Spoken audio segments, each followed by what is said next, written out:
Hello everyone. आज मैं आप लोगों के साथ एक टॉपिक पे बात कर रही हूँ, अनुच्छेद लेखन। मोस्ट प्रोबेबली क्या है कि बच्चे इंग्लिश में तो पैराग्राफ्स बना लेते हैं, लेकिन जब हिंदी या पंजाबी की बारी आती है ना, एक तो स्पेलिंग मिस्टेक्स बहुत होती हैं, एक बच्चों को समझ ही नहीं आता कि ये कैसे करना है। अब जैसे मेरे पास एक ये क्लास 6 डीएवी पब्लिक की बुक है। अब इसमें एक पोएम है, साथी हाथ बढ़ाना। अब इसके ऊपर अगर हमने अनुच्छेद लिखना हो तो हमें सबसे पहले ये देखना चाहिए कि इस पोएम में क्या कहा गया है, जो हमारा लेखक है वो किसके बारे में बात कर रहा है। अब जैसे ये, क्योंकि हम सब जानते हैं कि ये एक कविता है, सबसे पहले हमें इसके वर्ड मीनिंग्स पता होने चाहिए।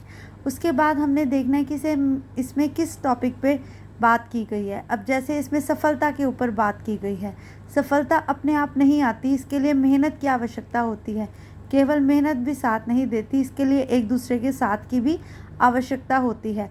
इससे कार्य बढ़ जाते हैं। कहते हैं एक दूसरे के साथ से हम कुछ भी हासिल कर सकते हैं।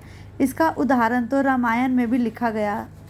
इसमें जैसे मैं आपको बेसिकली ये बताना चाहती हूँ कि हम छोटे छोटे एग्जाम्पल्स के साथ, कोट्स के साथ भी अपने पैराग्राफ को बहुत अच्छी तरह एक्सप्लेन कर सकते हैं। कुछ वानरों ने साथ मिलकर लंका का विनाश कर दिया, सागर पर सेतु का निर्माण कर दिया। इसलिए हमें कार्य पूर्ति के लिए सदा किसी न किसी की सहायता की आवश्यकता होती है। जैसे कि हमें दूसरों की सहायता करनी चाहिए। यदि कोई व्यक्ति अकेला सारे कार्य करेगा तो वह जल्दी थक जाएगा। कहते हैं ना, साथ ही हाथ बढ़ाना, एक अकेला क्या करेगा। इस तरह से हम अपनी छोटी छोटी पंक्तियां उसमें ऐड कर सकते हैं, क्योंकि जब कुछ लोग एक साथ मिलकर कार्य करते हैं तो लक्ष्य होने के कारण सबका मस्तिष्क, मेहनत, सबका प्रयोग होता है और कार्य अधिक कुशलता से पूर्ण हो जाता है। इस तरह से हम अच्छे अच्छे टाइटल्स दे सकते हैं, हम कोट्स दे सकते हैं। इस तरह हम अपने अनुच्छेद को बहुत अच्छी तरह से एक्सप्लेन कर सकते हैं। Thank you. आई होप आप लोगों को ये अनुच्छेद लेखन का कंसेप्ट कुछ हद तक क्लियर हो गया होगा। बेसिकली हमने अपने जिसमें हमें क्या बताया गया है उसके ऊपर हमने टॉपिक लिखना है। इस तरह से हमें किसी भी और टॉपिक पे आ सकते हैं।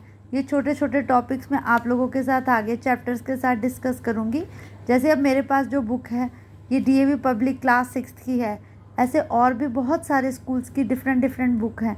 देखो, हम एग्ज़ाम्स में बहुत सा कुछ नहीं एकदम से कर सकते, बट अगर जब हमारा चैप्टर होता है हम उसको थॉरो करें उसके छोटे छोटे क्वेश्चंस में। लेकिन फिर भी अगर किसी को एग्ज़ाम्स में ये बहुत प्रॉब्लम आए तो हम अपने क्वेश्चंस को एक्सप्लेन करके भी इसे लिख सकते हैं। आई होप आप सबको ये अनुच्छेद लेखन और ये पोइट्री सब अच्छी तरह से क्लियर हो गया होगा। Thanks everyone.